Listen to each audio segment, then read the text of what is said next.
हरिः ఓం శ్రీ గురుభ్యో నమః. పరుడై ఈశ్వరుడై మహామహిముడై ప్రాదుర్భవస్థాన సంహరణ క్రీడనుడై త్రిశక్తియుతుడై అంతర్గత జ్యోతి అయి పరమేష్ఠి ప్రముఖామరాధిపులకున్ బ్రాపింపరకుండు దుస్తర మార్గంబున తేజరిల్లు హరికిన్ తత్వార్థినై మృకేదన్. ఏ విభు వందనార్చనములు ఏ విభు చింతయు నామకీర్తనంబు ఏ విభు లీలలు అద్భుతములు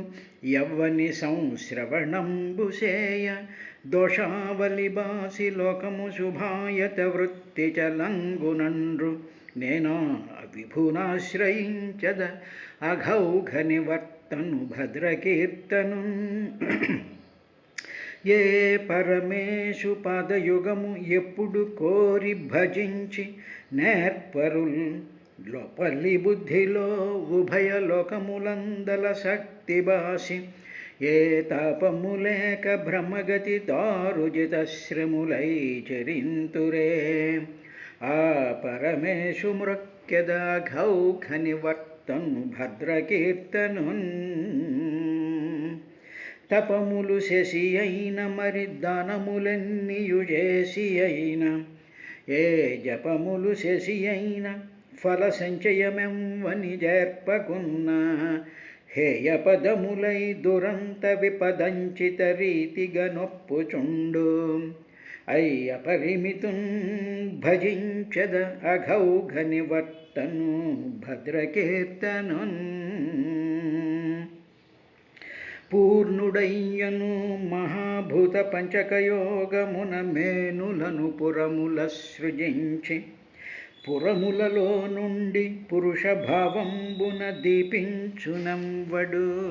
ధీరవృత్తి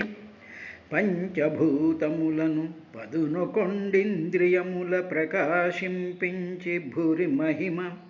షోడశాత్మకుడన శోభిల్లి జీవత్వ నృత్య వినోదంబు నెరపుచుండు అట్టి భగవంతుడవ్యయుండచ్యుతుండు మానసోదిత వక్పుష్పమాలికలను మంజునవరస మకరంద మహిమలుట్ట శిష్ట హృద్భావలీలల చేయుగాత. హరి ఓం శ్రీ గురుభ్యో నమః. విదురుడికి ఒక చిన్న అనుమానం లాంటిది వచ్చినట్టుగా గమనించినటువంటి మైత్రేయ మహర్షి ఏం చెప్పాడు అంటే, మొట్టమొదట ధ్రువుడు రాగానే సునీత దగ్గరికి కాకుండా సురుచి దగ్గరికి వెళ్ళి సురుచిస్తం సముత్థాప్య పాదావనతమర్భకం పరిష్వజ్యాహ జీవేతి బాష్పగద్గదయా గిరా అని చెప్పి వేదవ్యాస మహర్షులు ఆ సురుచి దగ్గరికి వెళ్ళి ముందు నమస్కారం చేస్తే ఆ సురుచి కన్నీటితో ఆ పిల్లవాడిని పైకి ఎత్తుకుని చాలా కాలం జీవించు అని ఆశీర్వదించింది అని 46వ శ్లోకంలో చెప్పినటువంటి విశేషాన్ని పోతన గారు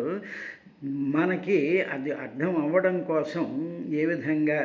అర్థమయ్యి అసలు దాంట్లో ఉండేటువంటి సూక్ష్మం ఏమిటి అనేటువంటి విషయాన్ని ఈ విధంగా కరమొప్ప ఆనంద గద్గద స్వరమున జీవింపు మనుచు ఆశీర్వదించే. చాలా ఆనందాతిశయంతో ఆనందంతో గద్గదమైనటువంటి స్వరంతో జీవింపు మని ఆశీర్వదించే, సుఖంగా జీవించు అని సురుచి ఆశీర్వదించింది. ఎందుకు ఆ మార్పు ఆవిడలో ఎందుకు కలిగింది అనేటువంటి విషయాన్ని భగవంతుడు ఎవ్వనిపై మైత్రి వాటించు సత్కృపా నిరతి ప్రసన్నుడగుచు అతనికి. భగవంతుడు ఎవరి మీదైతే కరుణని జాలిని స్నేహాన్ని వాత్సల్యాన్ని కృపని కూడా ప్రసరింపజేసి ప్రసన్నుడవుతాడో అతనికి తమయంత అనుకూలమయ్యుండు సర్వభూతంబులు. అతనికి అటువంటి భక్తుడికి అంటే భగవంతుడి యొక్క ఆ గుణాలన్నీ కూడా అవన్నీ కూడా ఎవరికైతే భగవంతుడు ఇస్తాడో భగవంతుడి యొక్క అనుగ్రహానికి పాత్రుడు అవుతారో అటువంటి అతనికి తమయంత అనుకూలమై ఉండు సర్వభూతంబులు అన్ని భూతాలు కూడా అవి చీమ దగ్గర నుంచి బ్రహ్మాండాల్లో పరిపాలించేటువంటి బ్రహ్మదేవుడు వరకు సర్వభూతాలు కూడా ఇలాగ భగవత్ కృపని భగవత్ అనుగ్రహాన్ని భగవంతుడి యొక్క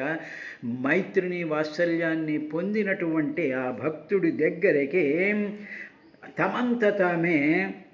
సర్వభూతాలను సమతజేర్చి వాళ్ళంతటి వాళ్ళందరూ వచ్చేసేసి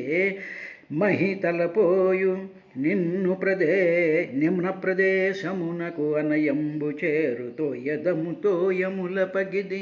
నీరు పల్లానికి వెళ్ళినట్టుగా ఇక ఏ విధమైనటువంటి సహషిషలు లేకుండా ఆ సర్వభూతాలు కూడా అక్కడ ధ్రువుడి దగ్గరకు వచ్చేస్తాయి అని మామూలుగా చెప్పిన తర్వాత గాన ఘనుని మహాత్ముని గారవించే సురిచి కాబట్టి అది మామూలు జనులైనా ఎవరైనా సరే ఆ విధంగా ఆటోమేటిక్గా ఆ మహాత్ముడిని గౌరవిస్తారు నమస్కారం పెట్టేస్తారు అదేవిధంగా సురుచి ఆ సురుచి కూడా పూర్వంబు తలపక పూర్వం తాను చేసినటువంటి అవమానం తను ధ్రువుడి తల్లికి తాను చూపించినటువంటి నిర్లక్ష్యం ఇత్యాది అన్నిటినీ కూడా పూర్వంబు తలపక ఆ పూర్వం తాను చేసినటువంటివన్నిటినీ కూడా మర్చిపోయి దాని గురించి ఇక ఏ విధమైనటువంటి ద్వేషభావము లేకుండా సుజన చరిత మంచి చరిత్ర ఆవిడలోకి వచ్చేసింది ఎందుకు వచ్చింది అంటే విష్ణు భక్తుల ధరను పవిత్రులగుట వారి కలుగరు ధరణిన వారు మరియు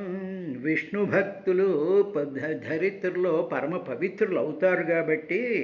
అటువంటి వాళ్ళని చూసి వారి కలుగరు ధరణిన వారు మరియు ఈ భూమండలంలో ఎవ్వరు కూడా విష్ణు భక్తుల మీద ద్వేషాన్ని చూపించడం కోపాన్ని చూపించడం రకరకాలైనటువంటి అవమానం చెయ్యడం అనేటువంటి భావాలను ఎవ్వరూ కూడా చూపించరు అంత అవమానం చేసినటువంటి సురిచి పూర్వంబు తలపక సుజన చరిత ఎక్కడా కూడా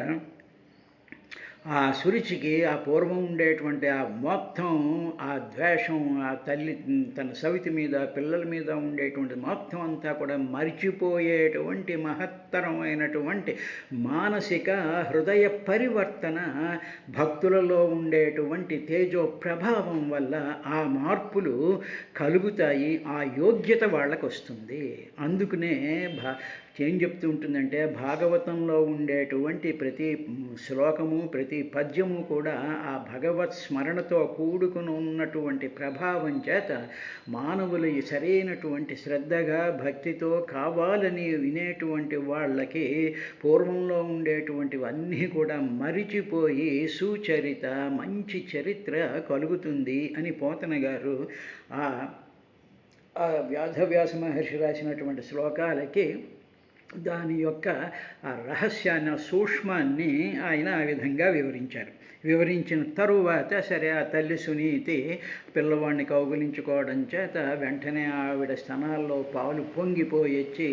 కన్నీటితోనూ ఆ పాలతోనూ కూడా పిల్లవాడికి అభిషేకం చేసినటువంటి విశేషాన్ని చూసిన తర్వాత ఓ విధురా అక్కడ జనులందరూ కూడా ఆ పిల్లవాడి యొక్క గొప్పతనాన్ని ఎంతగానో పొగిడి సునీతిని అమ్మ నీ ఇంతకాలం కనిపించకుండా పోయినటువంటి ఆ పిల్లవాడు మళ్ళీ వచ్చాడు నిన్ను సంతోషపెట్టడమే కాదు మొత్తం భూమండలాన్ని అంతా కూడా రక్షిస్తాడు అనేటువంటి విధానం అయిన తర్వాత ఏం జరిగింది అనేటువంటి విషయాన్ని వైత్రేయ మహర్షి విదురుడికి 53వ శ్లోకం నుండి ఈ విధంగా వివరిస్తూ వెళ్తున్నారు. లాల్యమానం జనైరేవం ధ్రువం సభ్రాతరం నృపః ఆరోప్య కరిణీం హృష్టః స్తూయమానో అవిశుత్పురం. నృప మహారాజు ఉత్తానపాదుడు హృష్ట మహత్తరమైనటువంటి ఆనందాన్ని పొందేసేసి జనై లాల్యమానం ఏవం అక్కడ ఉండేటువంటి జనులు, మంత్రులు, బ్రాహ్మణులు, తర్వాత స్త్రీలు, అంతఃపురం వాళ్ళందరూ కూడా లాల్యమానం.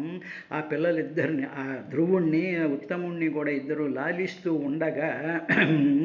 సభ్రాతరం తమ్ముడు ఒంటి మీద ఇలా చెయ్యి వేసి ధ్రువుడు తమ్ముడిని దగ్గరగా తీసుకొని ఆ ఇద్దరు పిల్లల్ని కూడా ఈ ఉత్తానపాద మహారాజు కరిణీం ఆరోప్య స్తూయమానః పురం ఆవిశత్. వెంటనే ఒక ఏనుగుని తీసుకొచ్చి ఆ ఏనుగు మీద ఇద్దరు పిల్లల్ని కూడా ఆరోప్య ఎక్కించి స్తూయమానః, అబ్బా మళ్ళీ అంతకుముందు రిజెక్ట్ చేశాడు, ఇప్పుడు ఇద్దరు పిల్లల్ని కూడా రెండు తొడల మీద పెట్టుకున్నట్టుగా తానే దగ్గరుండి ఆ ఇద్దరు పిల్లల్ని కూడా ఆ ఏనుగు మీద ఎక్కించి పురం ఆవిశత్, ఆ నగరంలోకి ప్రవేశించారయ్యా విదురా. అన్న తరువాత ఇప్పుడు ఆ నగరానికి వెళ్తున్నప్పుడు నగరం ఎంత అద్భుతంగా అలంకరించబడింది అంటే తత్రోపసంక్లుర్ప్లైరసన్ మకరతోరణై సంవృందై కదలీస్తంభై పోగపోతైశ్చ తద్విధై చూత పల్లవవాసస్రం ముక్తాదామ విలంబిభిః ఉపస్కృతం ప్రతిద్వారమపాం కుంభైః సదీపకైః. తత్ర అక్కడక్కడ ఉపసంక్లుప్తైః దగ్గరగా ఏం చేశారంటే లసత్ మకర తోరణైః, బాగా ప్రకాశించేటువంటి మకర తోరణాలని అక్కడక్కడ నగరం వీధుల్లోకి వెళ్తూ ఉంటే అటు ఇటు కూడా ఈ బ్రహ్మాండమైనటువంటి మకర తోరణాలతో కట్టారయ్యా. కట్టి అక్కడ మధ్యలో సంవృందై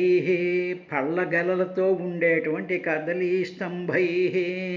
అరటి బోధలతో, తర్వాత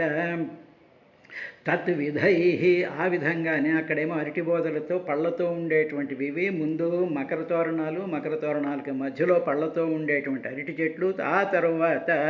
ఇంకా పూగపోతాయి, తర్వాత లేత పోక చెట్లు కూడా చాలా అందంగా ఉంటాయి. ఆ పోక చెట్లు ఇవన్నీ కూడా మంగళప్రదమైనటువంటి అలంకరణలు అని చెప్తూ ఉంటారు. కాబట్టి ఆ విధంగా పూగపోతాయి చూత పల్లవవాసవ ముక్తాదామ విలంబిభిః, మామిడి చిగుళ్ళు,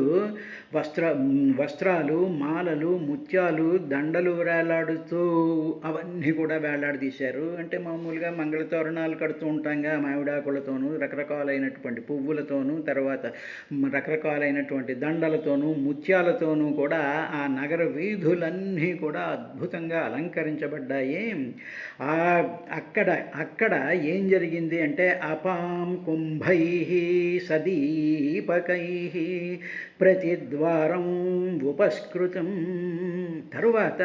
పెద్ద పెద్ద కుండల్ని పెట్టి ఆ కుండల పైన మూకుళ్ళు పెట్టి ఆ మూకుళ్ళలో ఆపై నీళ్లతో నిండినటువంటి ఆ కుండలున్నాయి. ఆ కుండల మీద ఒక మూకుళ్ళ పెట్టి ఆ మూకుళ్ళలో సదీపకై మంచివి బాగా వెలుగునిచ్చేటువంటి దీపాలతో ప్రతిద్వారం ఉపస్కృతం. అక్కడ ఉండేటువంటి ఆ ఇళ్ళ దగ్గర ఆ గడపలకి ఆ మెట్ల కింద ఇటు అటు ప్రతి ఇంట్లోనూ కూడా కుండల మీద కుండల నిండా నీళ్లల్లో ఇవి పెట్టి కడవల్లాంటివి, అది ప్రమిదల్లాంటివి పెట్టి వాటిల్లో దీపాలను పెట్టారయ్యా. ఆ కుండలకి ఏం అలంకరించారంటే ఆ కుండలకి మామిడి చిగుళ్ళు, తర్వాత దాని చుట్టూ ఇంచక వస్త్రాలు కట్టి ఆ కుండల చుట్టూ పూలమాలలు అలంకరించి ఆ పూలమాలల్లో నుంచి చిన్న చిన్న ముత్యాల దండలు ఇలా కారుతూ ఉంటే పసుపు కుంకుమ రాసి గంధం రాసినటువంటి కుండలు, ఆ కుండలకి మంచి వస్త్రము, తర్వాత మామిడి చిగుళ్లతో పెట్టి ప్రతి ద్వారం దగ్గర కూడా ఉపస్కృతం అలంకరించబడ్డాయి. ఇంత అలంకరణ, ఇంత స్వాగత సత్కారాలు ఎవరికి కలుగుతాయి అంటే సాక్షాత్తు భగవంతుణ్ణి కౌగలించుకొని ఓం నమో భగవతే వాసుదేవాయ, ఓం నమో భగవతే వాసుదేవాయ, ఓం నమో భగవతే వాసుదేవాయ, ఓం నమో భగవతే వాసుదేవాయ అనేటువంటి మంత్రోచ్చారణతో 6 నెలల పాటు పవిత్రమైనటువంటి మధువనంలో తపస్సు చేసినటువంటి 5 ఏళ్ల అమాయకుడైనటువంటి పిల్లవాడికి ఇంత అద్భుతమైనటువంటి స్వాగతము, తరువాత ఆశీర్వాదము, తరువాత జనుల యొక్క హృదయాలన్నీ కూడా పరిపులకరించపోయేటువంటి మహత్తరమైనటువంటి ప్రభావం ఆ ధ్రువుడు అనేటువంటి ఆ బాలకుడిలో నుంచి బయటికి వస్తూ ఉంటే జనుల్లో ఇంత ఉత్సాహంతో అవన్నీ కూడా వాళ్ళు చేశారు అనేటువంటి విషయాన్ని చెప్పిన తరువాత ఇంకా ఏమిటి చేశారు అనేటువంటిది ఉంటే ప్రాకారైర్గోపురాగారై శాతకుంభపరిచ్ఛదై సర్వతోలంకృతం శ్రీమద్విమాన శిఖరద్యుభి. ఆ నగరంలో అనేక రకాలైనటువంటి మేడలు ఉంటాయిగా, ఆ మేడల మీద గోపురాలు ఉంటాయిగా. శాతకుంభపరిచ్ఛైది, ఆ కుంభం ఆకారంలో ఉండేటువంటి ఆ గోడల మీద బంగారు పరికరాలు, అంటే రకరకాలైనటువంటి బంగారంతో తాపడం చేసినటువంటి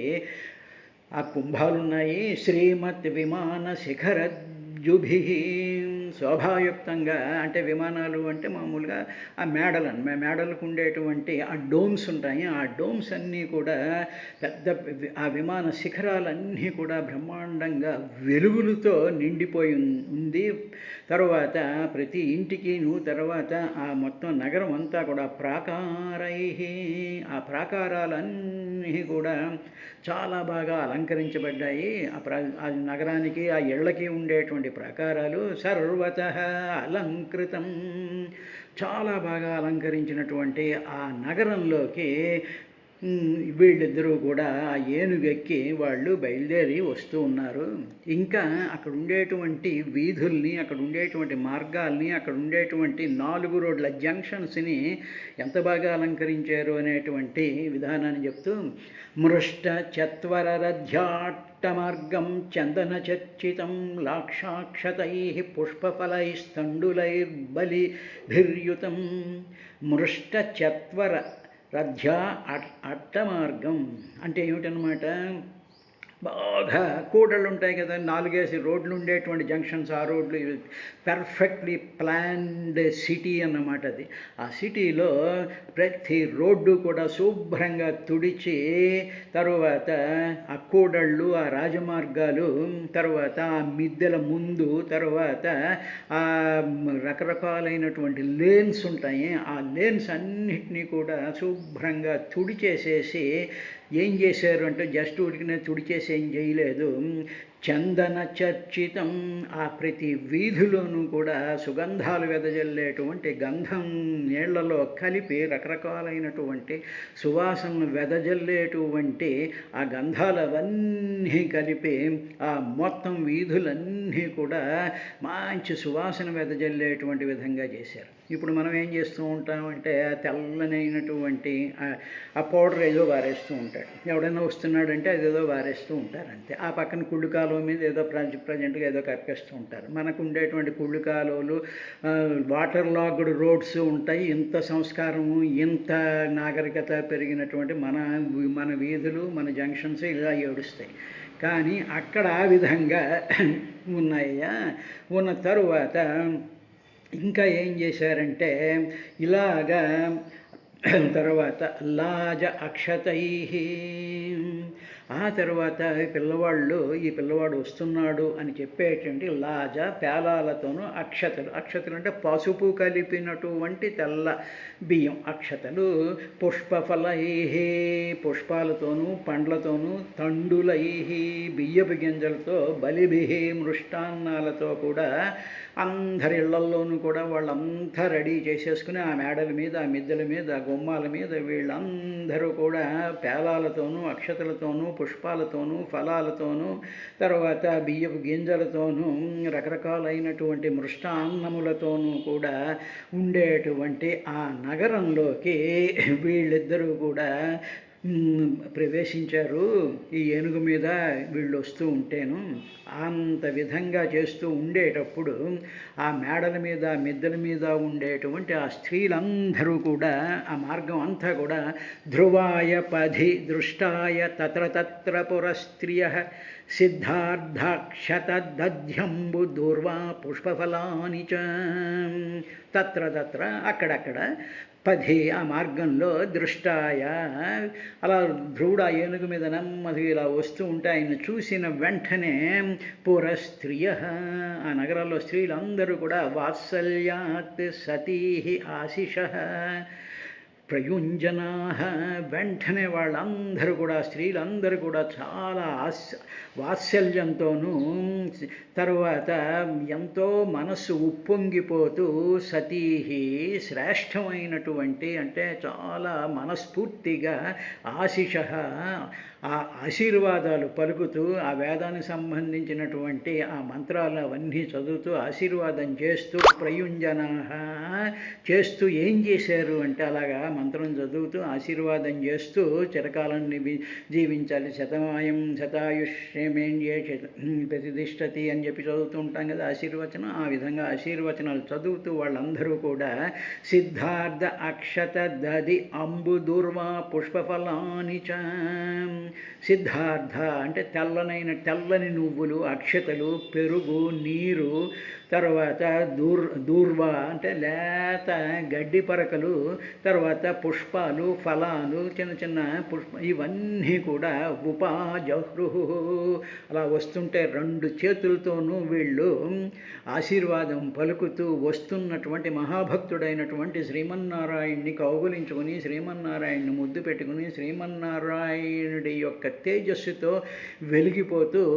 మహత్తరమైనటువంటి సౌందర్యంతో వెలిగిపోతూ ఏనుగు మీద వస్తున్నటువంటి దాని ధ్రువుడి మీద సిద్ధార్థ అక్షత దది అంబు దూర్వా పుష్పఫలాని చ నీళ్లు ఇవన్నీ కలిపినటువంటి ఉపాజహృహు ఆశీర్వాదం చేస్తూ ఆ ధ్రువుడి మీద వీళ్ళు జల్లెరయ్య. అలాగా జల్లుతూ తతు వల్గో గీతాని శృణ్వన్ అలా జల్లుతూ ఉంటే కొంతమంది మంచి చాలా మృదువుగా మనోహరంగా వల్గు గీతాన్ని మనోహరమైనటువంటి పాటల్ని పాడుతూ ఉంటే శృణ్వన్ పితు భవనం ప్రావిశత్ అలాగా ఆ పాటలు వింటూ ఆ ఆశీర్వాదాన్ని పొందుతూ ఆ పూలు ఆ పెరుగు ఆ అక్షతలు ఆ పువ్వులు ఆ పళ్ళ వాటిల చేత శరీరం అంతా కూడా నిండిపోయి ఆ ధ్రువుడు ఆ ఏనుగు మీద కూర్చున్నటువంటి ఉత్తముడుతో సహా భవనం ప్రావిశత్ ఆ రాజభవనంలోకి ప్రవేశించాడయ్యా విదురా అన్నాడు. ఈ స్వాగతం ఈ సత్కారం ఈ గొప్పతనం ఇది ఆడంబరం కాదు, ఇటువంటిది ఆటోమేటిక్గా ఒక్కసారి జనులందరిలోనూ కూడా పెళ్ళుబికిపోయి వాళ్ళందరికీ కూడా ఈ విధంగా సత్కారం చెయ్యాలి అనిపించేటువంటి భావం ఎందుకు కలిగింది అంటే భగవద్ దర్శనం చేసుకుని భగవంతుడు అనుగ్రహాన్ని పొంది భగవంతుడు వరాలు పొంది మహత్తరమైనటువంటి తేజస్సుకి ఆకరమైనటువంటి మహోన్నతమైనటువంటి స్థానం పొందినటువంటి చిన్న బాలకుడికి ఇంత అద్భుతమైనటువంటి గౌరవ సత్కారాలు కలుగుతాయి. ఇది భక్తుడికి ఈ విధమైనటువంటి సత్కారం కలుగుతుంది అని భాగవతం చెప్పింది. కాబట్టి సాధారణమైనటువంటి మానవులు అవమానాల దగ్గర నుంచి కానీ సత్కారాల దగ్గర నుంచి కానీ తప్పించుకోవాలి అంటే నిష్కామంగా భగవంతుడి యొక్క పాదపద్మాలని నిరంతరము కూడా హృదయంలో పెట్టుకుని ధ్యానిస్తూ ఆ ద్వాదశాక్షరి మంత్రాన్ని కానీ మనం కానీ చేసుకున్నట్లయితే మనకి ఏ విధమైనటువంటి తిట్లు శాపనార్థాలు ఇవేమీ కలగకుండా ప్రశాంతమైనటువంటి జీవితం కనీసం మనం అనుభవించవచ్చు అని చెప్పి భాగవతం చెప్తోంది. అదేవిధంగా అటువంటి భావంతో జీవితం గడిపేటువంటి మానవుడికి అవతల వాళ్ళు మనం అంటే కిట్టని వాళ్ళు మనం అంటే పడని వాళ్ళు కూడా ఎవరైనా ఉంటూ ఉంటారు. అది లోక సహజమైనటువంటి ప్రకృతి గుణం కాబట్టి అటువంటి వాళ్ళ మనసుల్లో కూడా మార్పులు కలుగుతూ ఉంటాయి. ప్రొవైడెడ్ మనం భక్తితో ఈ ద్వాదశాక్షరి మంత్రాన్ని నిరంతరము కూడా భక్తితో ధ్యానించుకుంటూ పరమాత్మే సత్యం, భగవంతుడే సత్యం, మిగతాదంతా అసత్యం అనేటువంటి భావాన్ని శ్రద్ధగా కనీసం 1 గంట సేపు ఏకాంతంగా, గుంపుల్లో కాకుండా ఏకాంతంగా కూర్చుని ఆ విధమైనటువంటివి చేస్తే కనీసం మనం పొందవలసినటువంటి ఆదరణ కుటుంబంలో కానివ్వండి, బయట కానివ్వండి పొందడానికి అవకాశం ఉంటుంది స్మా అని చెప్పి భాగవతం ధ్రువుడి కథ ద్వారా మానవుల యొక్క జీవితం ఎలా మలుచుకోవాలో అనేటువంటి విశేషాన్ని చెప్పిన తర్వాత 60వ శ్లోకంలో మహామణి వ్రతమయే తస్మిన్ భవనోత్తమే లాలితో నితరాం పిత్రాన్యసద్ వసద్దివిదేవవత్ సహా ధ్రువుడు మహామణి వ్రాతమయే గొప్ప గొప్ప మణులతో నిర్మించబడినటువంటి తస్మిన్ ఆ భవనం, చాలా ఉత్తమమైనటువంటి ఆ భవనం చేత భవనంలోకి ప్రవేశించిన తర్వాత నితరాం లాలిత తండ్రి బాగా లాలిస్తూ ఉంటే దేవతల స్వర్గంలో దేవతలాగా హాయిగా ఉన్నాడయ్యా ధ్రువుడు అన్నాడు. రేపటి కార్యక్రమంలో ఇంకా ఏం జరిగింది అనేటువంటి విశేషాన్ని చూద్దాం.